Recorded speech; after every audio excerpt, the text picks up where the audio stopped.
seluruh waktu dan tenaga, segenap kemampuan dan kekuatan dikerahkan untuk mencapai apa yang dicita-citakan.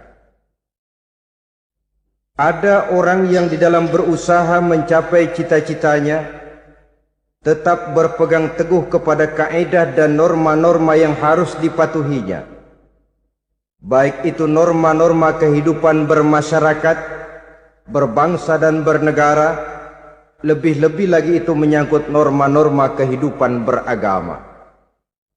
Artinya, di dalam mencapai cita-citanya, dia tetap menghormati dan mentaati halal haram, mengenal hak dan batil, tahu mana yang boleh dan mana yang tidak boleh.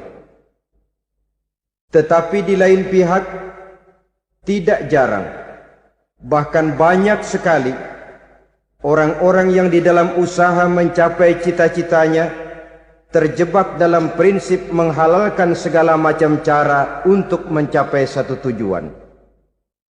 Tidak ada lagi kaidah dan norma-norma yang harus ditaatinya. Ia tidak peduli dengan halal dan haram. Ia tidak kenal hak dan batil. Ia tidak tahu mana yang boleh dan mana yang tidak boleh. Segala cara dilaksanakan asal tujuan tercapai. Maka lahirlah orang-orang yang mengambil jalan pintas dan potong kompas dalam usaha mencapai apa yang menjadi cita-cita dan tujuan dalam kehidupannya. Begitulah kita lihat dalam kehidupan ini. Yang di bawah ingin cepat naik ke atas, sementara yang di atas bertahan tidak mau turun dari tahta dan singgasananya. Maka terjadilah benturan-benturan nilai dan kepentingan. Terbentuklah klik, klan, grup, dan sindikat-sindikat yang menyerupai mafia, di mana nilai objektivitas sudah sangat sulit ditemukan. Yang celakanya lagi, lahirlah budaya jilat-menjilat, upeti, dan lain sebagainya, asal tujuan bisa tercapai. Sementara itu yang miskin ingin cepat menjadi kaya, sedang yang kaya ingin menjadi lebih kaya lagi. Kalau boleh tidak hanya sekedar dia saja yang kaya, anaknya harus kaya, cucunya tidak boleh miskin dan kere, bahkan cucu daripada cucunya pun harus jadi orang-orang kaya. Ini keinginan yang wajar. Setiap orang tua tentu tidak ingin meninggalkan anak cucunya dalam keadaan miskin dan terlunta-lunta. Yang tidak wajar kalau keinginan itu membuat orang lalu menghalalkan segala macam cara, menyalahgunakan fasilitas yang dimilikinya, apalagi kalau dia berada dalam satu posisi di mana seharusnya dia memberikan contoh dan keteladanan. Maka akibatnya timbullah krisis wibawa, yang dari krisis wibawa ini mengendorlah disiplin. Sesungguhnya orang lalai, orang tidak mau berdisiplin, karena di mukanya, di matanya, dalam pandangannya tidak ada lagi orang yang dianggapnya berwibawa. Dan wibawa itu hilang oleh karena orang merasa tidak ada keteladanan yang patut dijadikan contoh dalam kehidupannya. Inilah sesuatu yang kurang dirasakan di zaman kita sekarang ini. Bukan kurangnya teori, bukan kurangnya segala macam kaedah dan dalil, tetapi yang kita rasakan sekarang ini kurangnya contoh dan keteladanan dari orang-orang yang seharusnya memberikan contoh dan keteladanan itu. Berangkat dari sejarah dan kehidupan Rasulullah sallallahu alaihi wasallam, keberhasilan yang beliau peroleh, salah satu dasar utamanya ialah satunya kata dan perbuatan. Tidak bermental ganda, tidak bermain minyak di atas air, tidak menggunting dalam lipatan. Lidahnya adalah hatinya, ucapannya adalah perbuatannya, dan apa yang beliau ajarkan kepada orang lain, beliaulah pelaksana pertamanya. Saudara-saudara kaum muslimin rahimakumullah.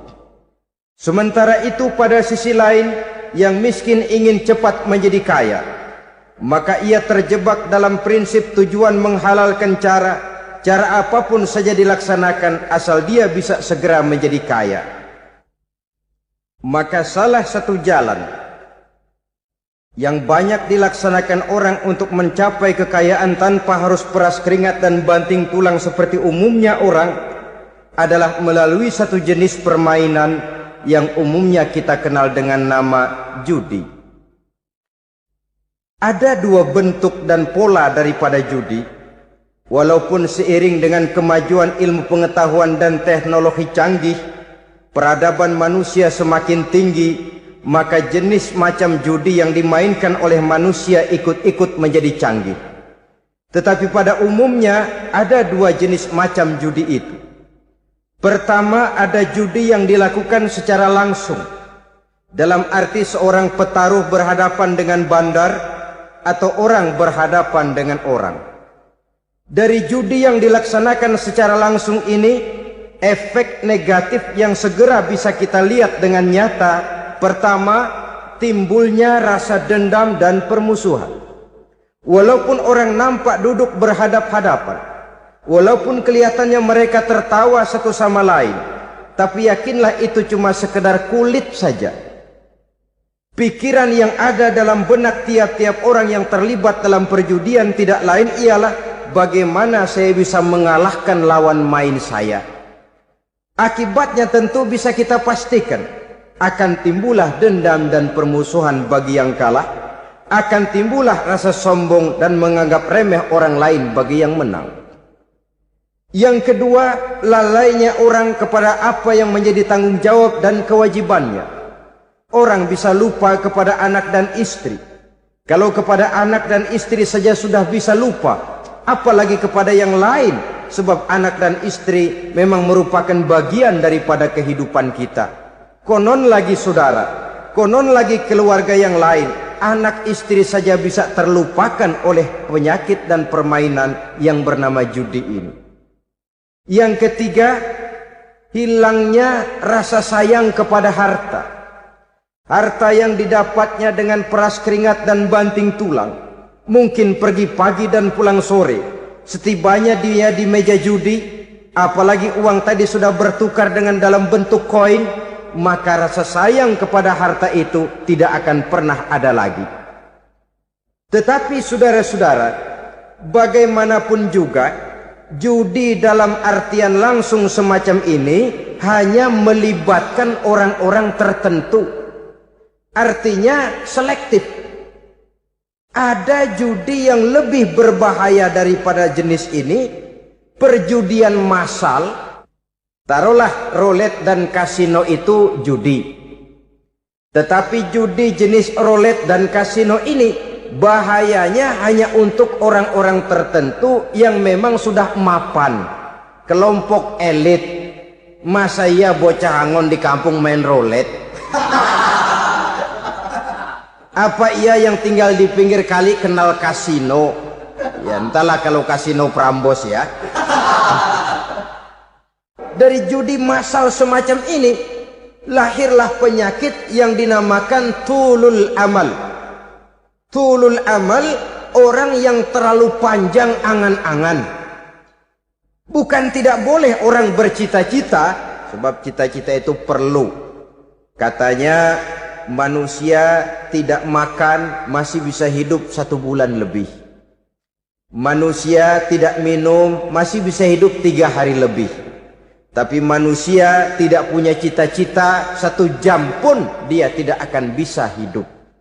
Karena faktor yang membuat kita bergairah menghadapi kehidupan, faktor yang mendorong kita untuk tetap berusaha dan tegar menghadapi resiko, karena adanya cita-cita di dalam kehidupan kita. Tetapi cita-cita tanpa direalisir dengan usaha, cita-cita yang tidak berangkat dari kemampuan yang ada, pada akhirnya hanya akan merupakan cita-cita yang mengawang, tidak akan terwujud dalam kenyataan, dan akan membentuk manusia menjadi orang yang tulul amal, panjang angan-angan, terlalu muluk keinginan, tidak berangkat dari kemampuan dan kesanggupan yang ada pada dirinya sendiri. Maka penyakit inilah yang telah menghasilkan dan melahirkan penghayal-penghayal kelas berat, tukang-tukang ngelamun kelas tinggi yang hidup di angkasa luar. Dan sejarah belum pernah mencatat ada orang menjadi kaya karena judi, itu belum pernah. Saudara lihat saja orang kaya yang namanya Adnan Khashoggi, orang kaya yang namanya Henry Ford, orang kaya yang namanya Aristotle Onassis, orang kaya yang namanya David Rockefeller. Itu seluruhnya menjadi kaya bukan karena mereka terlibat dalam perjudian, tapi karena kerja keras, peras keringat, banting tulang. Dan itu dimulai sejak mereka masih remaja. Sehingga memang ada pepatah, ini baik sekali saya kira. Berpikirlah kamu di waktu pagi, bekerjalah kamu di waktu siang, makanlah di waktu sore, dan tidurlah di waktu malam. Berpikir di waktu pagi artinya belajar di kala muda. Bekerjalah di waktu siang artinya amalkan ilmu itu kalau sudah dewasa. Makanlah di waktu sore, hari tua nanti tinggal menikmati hasilnya. Tidurlah di waktu malam, maksudnya kalau mati, matilah dengan tenang. Logikanya berkaitan. Kalau pagi kita tidak mau berpikir, nanti siang kita tidak akan bisa bekerja. Kalau siang kita tidak mau bekerja, nanti sore makan apa?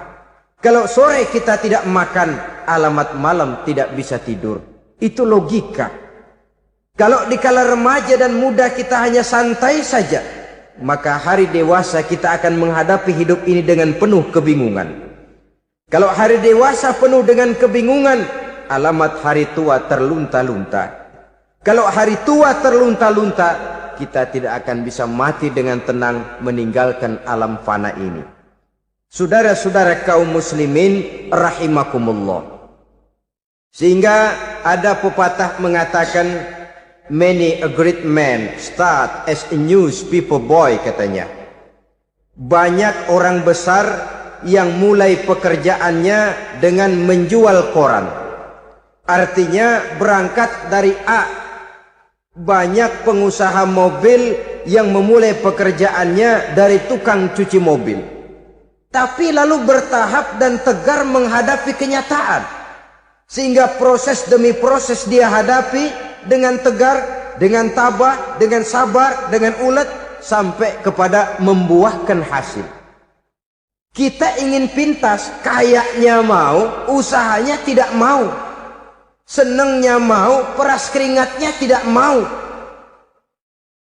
Ini tentunya akan melahirkan kontradiksi di dalam kehidupan. Maka dari jenis perjudian massal semacam ini, lahirlah penyakit tulul amal, panjang angan-angan, terlalu muluk cita-cita. Bayangkan saja, kalau ini terjadi secara massal, menimpa nasib rakyat kita di pedesaan, yang jauh dari keramaian. Tiap hari mereka didina-bobokkan oleh gambaran tentang akan diperolehnya uang dalam jumlah yang banyak, dengan angka nol yang berentet. Tiap hari mereka melihat angka-angka itu. Mereka lambat laun akan terseret dalam arus tulul amal ini.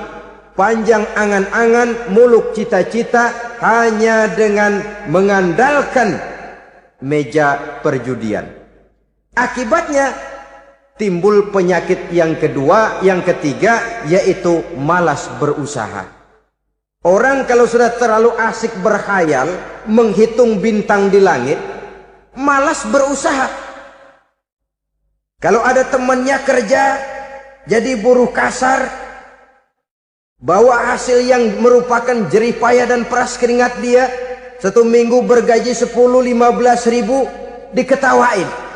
Apaan gaji lu 10 ribu, 15 ribu? Entar gua nih kalau ketembus 100 juta, entar. Yang 10 ribu dan 15 ribu keringat orang itu dihina, itu dicela. Tetapi dia selalu menghitung, entar nih gua. Entarnya wallahu a'lam. Saudara hadirin yang saya muliakan, timbullah sikap malas. Padahal di tengah negara sedang membangun di berbagai bidang kehidupan. Maka sifat malas ini merupakan musuh kita. baik mengejar kemiskinan, baik mengejar kebodohan dan keterbelakangan kita di sektor-sektor lainnya. Alangkah akan terganggunya roda pembangunan di negara kita ini jikalau sebagian besar rakyat dihinggapi oleh penyakit malas, yang malas ini dilatar belakangi oleh penyakit tulul amal, terlalu muluk angan-angan, yang angan-angan ini dininabobokan oleh keinginan untuk mendapatkan untung yang besar tanpa peras keringat dan banting tulang. Sasaran yang lebih jauh, dan ini yang paling kita khawatirkan, hancurnya kubu-kubu pertahanan moral daripada bangsa kita. Kita sependapat bahwa lebih penting daripada membangun jembatan adalah membangun manusia yang membangun jembatan. Bahwa lebih penting daripada mengaspal jalan raya adalah membangun mental manusia yang melaksanakan pengaspalan itu. Dengan kata lain, membangun dan mempersiapkan manusia pembangunan. Tanpa itu, maka saya merasa khawatir kalau nanti kita tidak akan sampai kepada target yang kita harapkan oleh karena kandas di tengah jalan.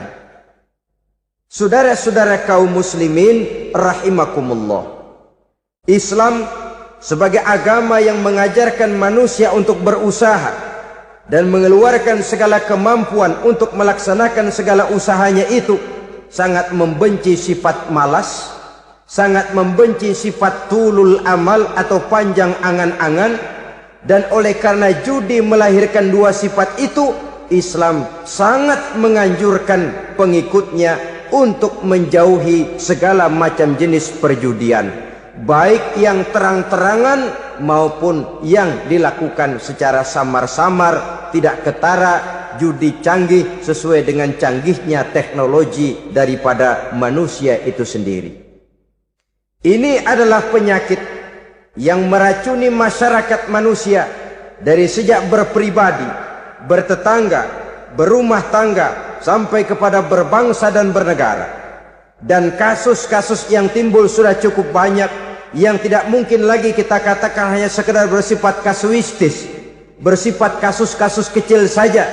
Sebelum riaknya naik ke permukaan, marilah kita membuat benteng untuk masing-masing pribadi muslim memelihara dan menjaga diri, jangan terseret dalam permainan yang bernama judi, apapun bentuknya, bagaimanapun cara dan ragamnya. Karena jelas bahayanya lebih besar daripada manfaatnya. Taruhlah kita barangkali kemarin-marin hanyut dalam arus perjudian, tetapi hendaknya kita bisa mengambil pelajaran bahwa seorang mukmin adalah seorang yang apabila dia melakukan kesalahan, dia segera sadar, dijadikannya pelajaran untuk tidak diulanginya lagi pada masa-masa yang akan datang. Dengan sikap semacam itu, kita tidak lagi akan mengulangi kesalahan-kesalahan lama, dan grafik kehidupan kita dari hari ke hari akan makin menunjukkan hal-hal yang baik dan positif adanya. Saudara-saudara kaum muslimin rahimakumullah, kalau ABRI masuk desa, rakyat beruntung. Kalau jaksa masuk desa, rakyat bahagia. Kalau koran masuk desa, rakyat ikut jadi cerdas. Tapi kalau judi masuk desa, rakyat kiamat. Pembangunan akan terbengkalai, roda perekonomian akan lesu. Karena mestinya orang membelanjakan uang untuk sesuatu yang dia perlukan, akhirnya dia belanjakan untuk sesuatu yang dia tidak perlukan, karena gambaran, khayalan akan mendapat keuntungan yang jauh lebih besar lagi. Padahal istilah orang-orang tua kita dulu, lebih baik makan singkong betulan daripada makan roti ngimpi. Artinya, uang yang 1.000-2.000 rupiah itu lebih baik dibelikan beras, dimasak, makan bersama anak dan istri, terasa nikmat dan halalnya, ketimbang beli kertas lalu ngelamun, menghayal, menghitung yang bukan-bukan. Itu kertas dibolak madep ulon, dibolak madep mudik. diputar sana, diputar sini, akhirnya palanya ikut muter. Kira-kira apa yang cocok? Masih belum puas, kertas dilihat, orang gila ditanyain. Sudah tahu waras, orang gila yang ditanya. Masih belum puas, nanya orang gila, tidur di kuburan. Allahu Akbar. Padahal di rumahnya tempat tidurnya empuk, anget, nggak ada nyamuk. Kuburan, tidur di kuburan. Dampak-dampak negatif yang semacam ini pada gilirannya mau atau tidak mau akan menyeberang kepada garis akidah, membahayakan dan mengancam nilai-nilai tauhid yang kita miliki. Sudah kertas dibolak-balik, tidak puas, orang gila ditanya. Orang gila ditanya belum maram, tidur di kuburan. Barangkali ada bisikan. Saudara hadirin yang saya muliakan, memang walaupun wahyu sudah berhenti, tapi Allah masih memberikan ilham kepada hamba-hambanya yang dikehendakinya. Tetapi ilham itu bentuknya positif. Kalau saudara pagi-pagi berniat, tahu-tahu datang pikiran nanti malam mau ngaji, itu namanya ilham. Kalau saudara sedang merenung, tahu-tahu datang pikiran, saya mau sedekah, itu namanya ilham, bentuknya positif. Tapi kalau ngelamun, tahu-tahu datang pikiran nomor sekian sekian sekian pasang, itu bukan ilham, itu belis. Saudara hadirin yang saya muliakan, tidak puas tidur di kuburan, cari yang lebih paten lagi, dukun ditanya. Nah, saya ingin menuduhkan persoalan. Apa tidak boleh orang ziarah kubur? Apa tidak boleh orang pergi ke dukun? Ini dalam kaitannya dengan judi, karena ini penyakit yang sudah merajalela, mewabah di kalangan masyarakat kita di lapisan yang bawah ini. Saudara hadirin yang saya muliakan, ziarah kubur bukan saja boleh, malah dianjurkan oleh Nabi. Tetapi ziarah kubur yang dianjurkan oleh Nabi itu dengan tujuan pertama, agar orang ingat kepada mati. Kafa bil mauti wa'izah, kata Nabi. Cukup dengan mengingat mati menjadi pelajaran bagi kamu semua. Maka etikanya diajarkan, kalau saudara ziarah kubur, sampai di depan pintu kubur itu kan, Assalamualaikum ya ahlal kubur wa inna insyaallahu bikum lahikun. Kami satu saat insya Allah pasti akan menyusul kamu. Kalau kamu sekarang berbaring di sini, satu saat kami akan berbaring di sini. Ziarah kubur mengingatkan orang kepada mati. Orang yang ingat kepada mati, gaya hidupnya lain dengan orang yang tidak ingat mati. Nah, orang kalau nggak ingat mati, gaya hidupnya nggak terkontrol. Kalau dia berkuasa, Fir'aun, itu nggak ingat mati. Kalau dia kaya, Korun. Sudah gambarannya nggak merupakan gambaran-gambaran yang baik.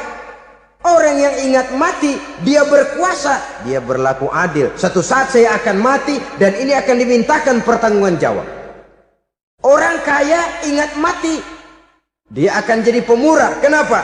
Kalau saya diberikan ilmu, pertanyaan akhirat cuma satu, ilmumu kau amalkan untuk apa?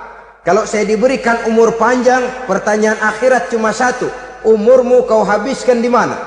Tapi jikalau saya diberikan harta, pertanyaan akhirat ada dua. Hartamu kau dapat dari mana, kau belanjakan kemana? Depannya ditanya, belakangnya ditanya. Dapat dari mana, dibelanjain kemana? Sebab dua-duanya berkaitan dengan kegiatan. Kadang-kadang dapatnya dari jalan yang baik, tapi keluarnya ke tempat yang tidak baik, itu pun tidak betul. Atau dapatnya dari yang tidak baik tapi dibelanjakan untuk yang baik, itu pun tidak bisa diterima. Oleh karenanya, dengan mengingat mati, gaya hidup seseorang jadi terkontrol karenanya. Yang kedua, dianjurkan kita untuk berziarah kubur itu mendoakan orang-orang yang sudah meninggal. Mal mayyitu fi qabrihi illa kal gharikil mutaghawis, kata Nabi. Orang yang sudah meninggal itu di alam barzahnya adalah seperti orang yang tenggelam di lautan, menunggu doa dari keluarganya yang masih hidup. Apakah itu anaknya, kemenakannya, cucunya, dan lain sebagainya.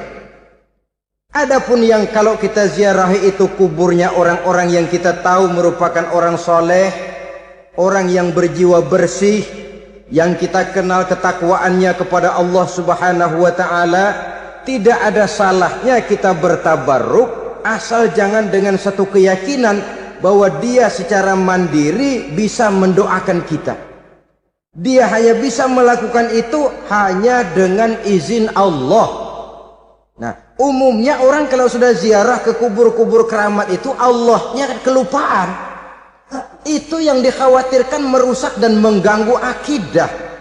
Sehingga di awal-awal perkembangan Islam, Nabi pernah melarang orang ziarah kubur itu. Ini bisa kita simak dari hadis, kuntu nahaitukum an ziyaratil qabri fazuruha. Dahulu aku pernah melarang kamu untuk ziarah kubur, adapun sekarang kalau mau ziarah, ziarahlah kamu. Kata-kata dulu aku pernah melarang kamu itu menggambarkan bahwa pada permulaan perkembangan Islam, nilai keimanan para sahabat masih rapuh, masih lemah, masih memerlukan pembinaan. Sehingga kalau mereka sering ke kubur, dikhawatirkan mereka minta kepada kubur. Nah, tetapi tatkala nilai keimanannya sudah mapan, sudah kuat, kata Rasul, fazuruha. Adapun sekarang kalau mau pergi berziarah, ziarahlah kamu. Saudara hadirin yang saya muliakan, jadi jangan melupakan Allah. Saya bisa saja berkata, kalau saya misalnya pakai cincin, lalu saya bilang, saya sejak pakai cincin ini, jangan anak gadis, nenek-nenek ngelihat saya lemes. Atau sejak pakai cincin ini, dagangan laris bener. Cincin itu yang menggelincirkan akidah. Untuk tidak tergelincir, orang harus tidak melupakan Allah. Dia bisa berkata, alhamdulillah, Allah memberikan keistimewaan kepada batu cincin saya. Batu cincinnya tidak apa-apa, Allah yang memberikan keistimewaan. Ini dalam bentuk yang langsung. Dalam bentuk yang tidak langsung kita bisa lihat, misalnya kalau petani ditanya, oh ini bisa panen besar ini rahasianya apa Pak? Oh, pupuk urea. Pupuk urea. Nah, Allah nomor 16. Seorang petani yang baik keimanannya, dia akan berkata, kami bisa panen besar karena izin Allah. Lah, kalau pupuknya mah pakai pupuk urea, izin Allahnya dulu, baru kemudian pupuknya nyusul. Jadi sebenarnya bukan cuma pergi ke dukun yang bisa merusak keimanan, pergi ke dokter juga bisa loh merusak keimanan. Kalau berkeyakinan bahwa dokter itulah yang memberikan sembuh, kenapa akidah saudara tidak tergelincir karenanya? Dokter hanya memberikan obat dan resep, sembuh itu datangnya dari Allah. Ini yang diungkapkan lewat lisan Nabi Ibrahim alaihissalam, wa idza maridtu fahuwa yashfini. Apabila aku sakit, dialah Allah yang memberikan sembuh. Memberikan sembuh. Jangan juga menyalahartikan ayat ini. Ada ayat begini sakit terus nekat. Udah nggak usah berobat dah, memang penyakit dari Tuhan, ntar waktunya baik ya baik ya. Udah ampek terus dah. Orang yang berobat saja belum tentu sembuh, apalagi yang tidak berobat.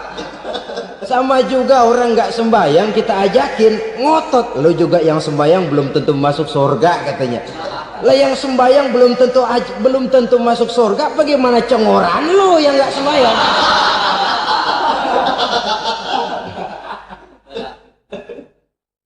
Saudara hadirin yang saya muliakan, kaum muslimin yang berbahagia. Jadi dengan demikian, maka jangan menghilangkan Allah. Kita, ajaran pokok dalam Islam adalah ajaran tentang tauhid. Nah, tauhid ini menyangkut mengesahkan Allah, baik di dalam zatnya, baik di dalam sifatnya, baik di dalam perbuatannya, baik di dalam beribadah kepadanya. Tauhid dalam ibadah itu ada. Tauhid dalam zat artinya zat Allah itu tidak tersusun, tidak terdiri dari bagian-bagian yang bisa dipecah-pecah. Ya seperti kita ini kan ada kepala, ada kaki, ada tangan. Allah tidak tersusun zatnya dari bagian-bagian. Esa zatnya tidak bisa dibagi-bagi. Esa sifatnya artinya Allah itu sifatnya tidak pernah berubah. Sejak dahulu sampai sekarang Allah itu cinta kepada orang beriman yang melakukan kebaikan. Dan Allah benci kepada orang kufur yang melakukan kejahatan. Mustahil satu saat Allah berubah. Orang kufur yang berbuat kejahatan didemenin, orang mukmin yang berbuat kebaikan dikeselin. Misalnya tahun 2000 Tuhan giliran jengkel sama orang mukmin. Itu mustahil, dia esa di dalam sifatnya. Lain dengan sifat kita manusia, sifat kita ini kan relatif. Ada saatnya kita senang, lain saat yang kita senang betul kita caci maki. Hari ini kita caci maki, besok kita puji. Lihat teman kaya, habis kita omongin. Boleh jadi dia kaya, kenapa? Dukunnya 36. Begitu kita habis caci maki begitu, dia datang ngasih duit sama kita. Cacian itu bisa berubah menjadi pujian. Lu ya emang bukan main dah. Sifat kita itu relatif, bisa terpengaruh oleh situasi dan kondisi. Saudara hadirin yang saya hormati, kaum muslimin yang berbahagia, Allah juga esa di dalam perbuatannya. Artinya di dalam menciptakan apapun yang akan diciptakan oleh Allah, di dalam melakukan apapun yang akan dilakukan oleh Allah, tidak terikat kepada faktor lain, tidak memerlukan bantuan lain. Dia adalah mutlak. Nah, kemudian kita mengesahkan Allah dalam zatnya, mengesahkan Allah dalam sifatnya, mengesahkan Allah dalam perbuatannya. Belum tentu berarti kita mengesahkan Allah dalam ibadahnya. Sebab banyak orang yang yakin betul Allah itu esa, teguh dengan pendiriannya. Tuhan lu siapa? Allah. Allah bagaimana? Esa. Bagaimana kalau dua? Kagak. Tiga? Enggak. Mantap. Soal tahlil paten. Tapi dalam ibadah kadang-kadang dia tidak mentauhidkan Allah. Ini makna wa ma umiru illa liya'budullaha mukhlisin. Kami tidak memerintahkan kepadamu kecuali untuk beribadah kepadaku, kata Allah, dengan ikhlas. Beribadah kepada Allah dengan ikhlas itu artinya apa? Beribadah hanya untuk Allah saja.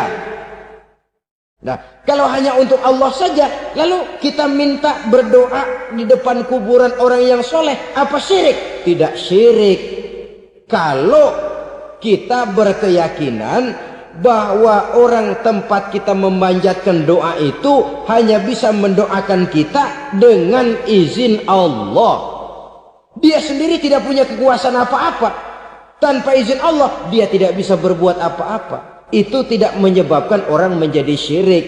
Sama saja dengan kalau saya berkata tadi, alhamdulillah Allah telah memberikan keistimewaan kepada batu cincin saya. Apa salahnya Allah memberikan keistimewaan kepada benda-benda mati? Allah memberikan keistimewaan kepada Hajar Aswad, benda mati. Allah memberikan keistimewaan kepada Masjidil Haram, benda mati. Allah memberikan keistimewaan kepada Ka'bah, benda mati. Orang tawaf keliling Ka'bah, sembahyang di Masjidil Haram, sujud menghadap kepada Ka'bah. Apakah jadi syirik? Tidak. Kita tidak menyembah Ka'bahnya, kita menyembah yang punya Ka'bah itu. Nah, di sini kita lihat bahwa fungsi Ka'bah hanya merupakan wasilah. Tapi kalau Allahnya kita hilangkan, jadilah kita penyembah batu. Hanya saja batu itu berbentuk 4 bernama Ka'bah. Sa'i, orang yang melaksanakan haji, lari-lari antara Safa dan Marwah, amalan apa itu? Seakan-akan kita menghormati bukit-bukit, gunung-gunung. Tapi bukan itu yang kita tuju dalam pelaksanaan sa'i itu. Yang kita tuju adalah ini perintah Allah. Allahnya yang diutamakan.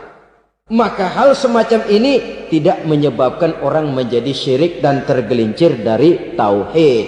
Tapi kalau ziarah kubur dengan niat cari buntutan,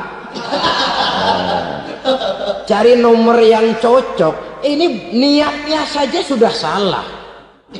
Nah, kalau berangkat dengan niat yang salah, sampai di sana saya yakin, seyakin-yakinnya amalannya pasti salah. Lah, kubur yang diziarahin bukan kubur orang soleh. Ya mana ada orang soleh ngasih kode buntut.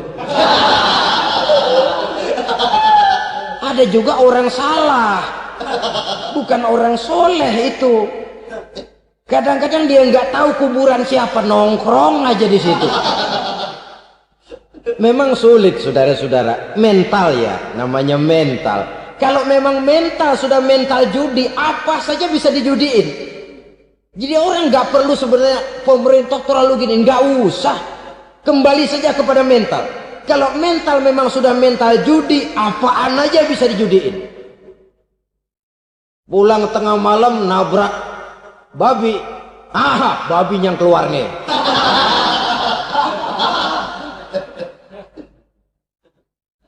Mobil lewat, nomornya bisa dijudiin. Bajai lewat, bajai bisa dijudiin. Mental. Kalau memang mental sudah mental judi, apapun saja bisa dijudikan. Saudara hadirin yang saya muliakan, lalu bagaimana dengan dukun? Ya, saudara hadirin, pergi ke dukun hakikatnya sama dengan pergi ke dokter. Orang berusaha melaksanakan yang namanya syariat, hakikatnya kembalikan kepada Allah. Syariatnya kita laksanakan. Tetapi, nah ini tetapi, yang pertama saudara harus tahu betul dukunnya itu bayang apa enggak, agamanya kuat apa enggak. Sebab ya tentu tidak ada dukun yang jelek, karena pada umumnya penyakit dukun itu kan nyohor, iklan lewat koleha-kolehanya. Kita bisul kecil datang, kata dukun, ini si kecil kemarin bisul kayak kelapa 5 menit baik. 5 menit padahal kemarin kagak ada yang datang. Diolah sedemikian rupa supaya orang mantap. Jadi jangan asal sembarangan. Kadang-kadang lihat potongan dukunnya aja kita ngeri. Mukanya sudah klemot, nggak pernah tersentuh air wudhu. Jangankan air wudhu, mandi aja jarang. Yang kayak begini yang dipegang mati-matian, yang dipercayai habis-habisan, akan kita kemanakan tauhid kita ini?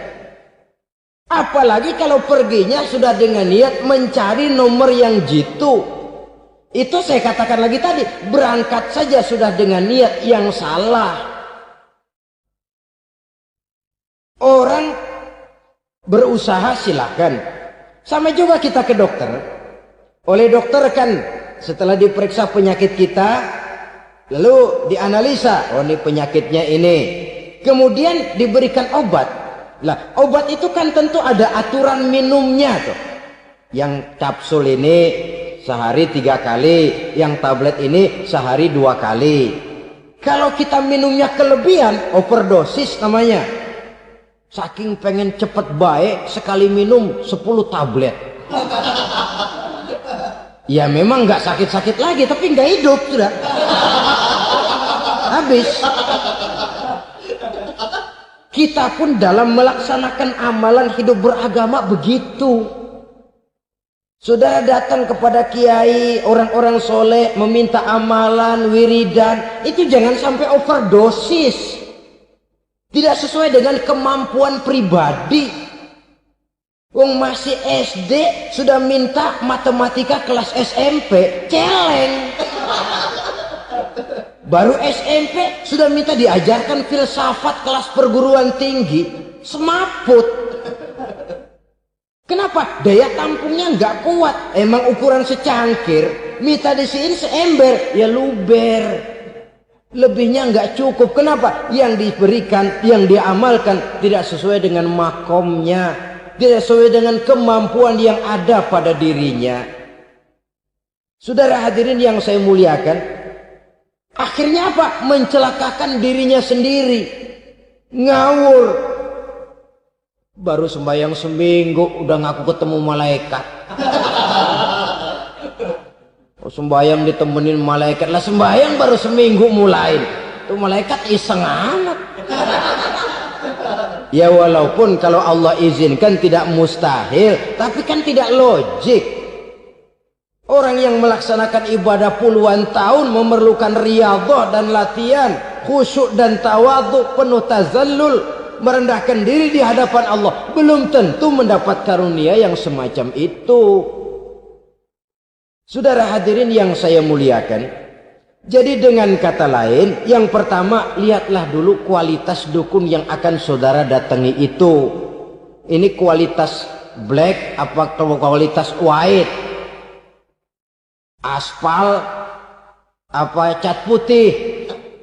Sehingga jangan sampai kita salah pilih. Sebab biasanya orang kalau sudah hanyut di kali, rumput pun dia pegangin. Dia tahu kalau rumput tidak akan bisa menahan bobot badannya, tapi karena posisinya posisi terjepit, rumput pun dia pegang. Ini satu gambaran psikologis betapa orang dalam keadaan panik, kepepet, kejepit, yang tidak mestinya dipegang pun akan dipegangnya juga. Walaupun dia tahu itu tidak akan bisa menahan bobot badannya, namun dipegangnya juga. Oleh karenanya, yang pertama, lihat dulu kualitas dukunnya. Yang kedua, saudara-saudara, jangan berkeyakinan bahwa dukun itulah yang memberikan permintaan saudara. Si dukun hanya bisa dengan izin Allah. Nah ini kuncinya. Kalau izin Allahnya dihilangkan, dan ini yang jarang. Biasanya kalau kita diajak ke dukun, di sono aja no paten banget. Abah ano, abah ini, abah ano, abah-abah. Lah, lalu pikiran kita kan terfokus. Dikala itulah kita mulai menyampingkan Allah. Di situ yang dikhawatirkan nilai tauhid kita jadi tergoyah karenanya. Bahwa orang yang kita datangi, yang kita kenal kesolehan dan ketakwaannya, hanya bisa memberikan pertolongan dengan izin Allah. Dengan izin Allah dia doakan kita dan doanya kabul. Dengan izin Allah dia penuhi hajat kita dan hajat kita jadi terlaksana, jadi kenyataan dengan izin Allah. Sebab Allah itu memberikan keistimewaan. Ada waktu istimewa, ada tempat istimewa, ada jam istimewa. Kenapa sih sedekah hari Jumat dengan sedekah hari Kamis pahalanya kok lebih besar hari Jumat? Karena itu waktu istimewa. Kenapa untuk sembahyang sunnah dianjurkan sepertiga malam yang terakhir? Karena itu waktu istimewa. Kenapa doa di multazam, di dekat Hajar Aswad, di Hijr Ismail, di Raudhah dikabulkan Allah? Karena itu tempat istimewa. Memang kadang-kadang ada orang berkata, kalau mau berdoa kenapa mesti di kuburan wali? Di rumah juga berdoa, Tuhan dengar. Betul, Tuhan dengar, bahkan tidak berdoa pun Allah tahu isi hati kita. Tapi soal dikabulkan atau tidak, itu hak Allah. Dan Allah memberikan fasilitas kepada tempat-tempat tertentu dan istimewa. Dan itu diajarkan oleh Nabi. Di Raudhah perbanyak doa. Kenapa? Itu tempat yang mustajabah. Artinya Allah memberikan keistimewaan kepada tempat-tempat tertentu. Dalam konteksnya dengan ini, makom para aulia, para wali, para ulama soleh, tidak ada salahnya kita berdoa di sana, bertawassul. Bukan meminta kepada si kiai, bukan meminta kepada si ulama, bukan meminta kepada si wali, meminta kepada Allah melalui tempat yang orangnya kita yakin dekat dengan Allah. Walaupun Allah tidak memerlukan perantara, itu jelas. Allah tidak memerlukan calo, memang. Tapi Allah menyediakan waktu dan tempat-tempat istimewa, itu harus kita manfaatkan untuk mendekatkan diri dan berdoa kepadanya. Saudara-saudara kaum muslimin rahimakumullah.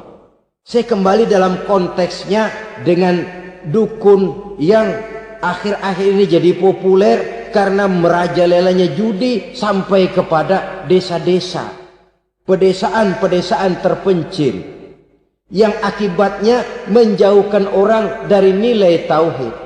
Padahal benar kalau orang berkata kadzabal munajjimun walau sodaku. Tukang-tukang ramal itu bohong walaupun benar. Kalaupun betul, kebetulan. Itu maksudnya bohong walaupun betul. Betulnya betul kebetulan. Maka para remaja itu biasanya gemar kepada membaca bintang Anda minggu ini. Kan begitu toh? Nah, apa Aries, apa Virgo, apa Leo dan sebagainya, dan itu memang menarik untuk dibaca. Rezeki sebelah kulon, asmara anget. Saudara hadirin, hal yang semacam ini boleh saja untuk dibaca, tapi tidak untuk diyakini kebenarannya. Boleh saja untuk dibaca, tapi tidak untuk diyakini kebenarannya. Karena meyakini kebenarannya sama saja dengan mendahului Allah. Dan itu bisa menggelincirkan nilai-nilai tauhid kita. Tauhid dalam ibadah saya katakan tadi, menyembah hanya kepada Allah, bermohon hanya kepada Allah dengan menggunakan fasilitas-fasilitas yang disediakan oleh Allah, baik berupa waktu maupun tempat-tempat tertentu. Dan orang-orang ya, kalau waktu dan tempat saja ada yang diberikan keistimewaan oleh Allah, padahal tempat itu benda mati, apalagi manusia yang merupakan makhluk hidup. Saudara hadirin yang saya muliakan, saudara-saudara kaum muslimin yang berbahagia, sehingga dengan demikian kita tetap menjaga nilai-nilai akidah. Dan dengan ini syariat kita laksanakan tanpa membuang hakikat. Sebab hakikat tanpa syariat itu kosong. Syariat tanpa hakikat juga tidak ada tujuan. Yang penting hati bersih, nggak sembahyang nggak apa-apa. Mana bisa begitu mas?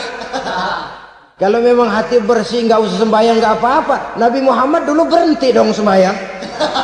Sebab beliau orang yang hatinya paling bersih. Nah, orang yang hatinya paling bersih saja sembahyang yang enggak berhenti, masa kita lalu mau berhenti? Yang penting kan kita bisa dekat dengan Allah melalui perasaan, banyak-banyak ingat. Apa itu sembahyang? Macam-macam. Itu hakikat saja tanpa syariat, ya tidak bisa. Syariat saja tanpa hakikat juga gerak lahir yang tanpa roh namanya. Kita melakukan sholat tapi kita tidak tahu untuk apa kita sholat dan kenapa kita sholat dan siapa yang kita sembah di dalam kita sholat. Sehingga dengan demikian keduanya tidak bisa terpisahkan satu sama lain. Seperti halnya kulit dan isi. Barangkali pernah saya ingatkan, kulit penting, isi pun juga penting. Hakikat penting, syariat juga penting. Dan kita Jangan salah mengartikan terjebak dalam ucapan-ucapan yang masih memerlukan penafsiran, sehingga lalu kita cenderung mendiskreditkan dan menjelekkan para wali. Misalnya ada ucapannya Syekh Abdul Qadir Jailani yang berkata begini, barang siapa yang masuk ke rumahku lalu ia memakan makananku, maka ia akan masuk surga. Ini kalau ucapan ini dipahami secara apa adanya, ya jelas orang bisa tergelincir. Tapi kalau ditafsirkan secara betul, siapa yang masuk ke dalam rumahku? Di mana rumah Syekh Abdul Qadir? Di mana umumnya rumah para wali? Di masjid. Jadi siapa yang masuk ke dalam rumahku? Masjid. Lah kalau sudah di dalam masjid, makanannya apa? Getuk.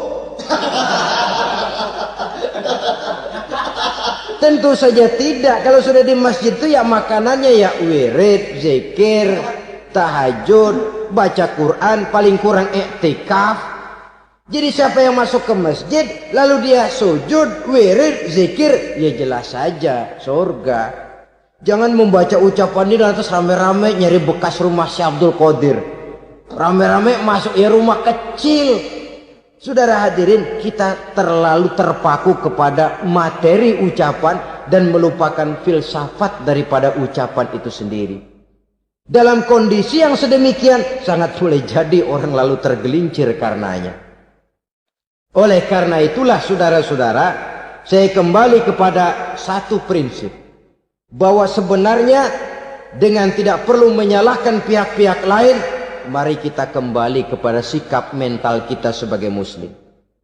Kalau mental memang sudah mental penjudi, apapun bisa dijudikan. Tapi kalau mental itu tidak ada, walaupun di kiri kanan dan depan belakang banyak dibuka tempat-tempat perjudian, saya yakin kita akan mampu menahan dan menjaga diri. Sikap mental inilah yang memerlukan pembinaan dari kita semua. Sehingga dengan demikian kita akan menjadi pribadi-pribadi yang bisa bertahan dari segala gempuran-gempuran yang datang dari luar karena adanya prinsip ketahanan mental itu tadi.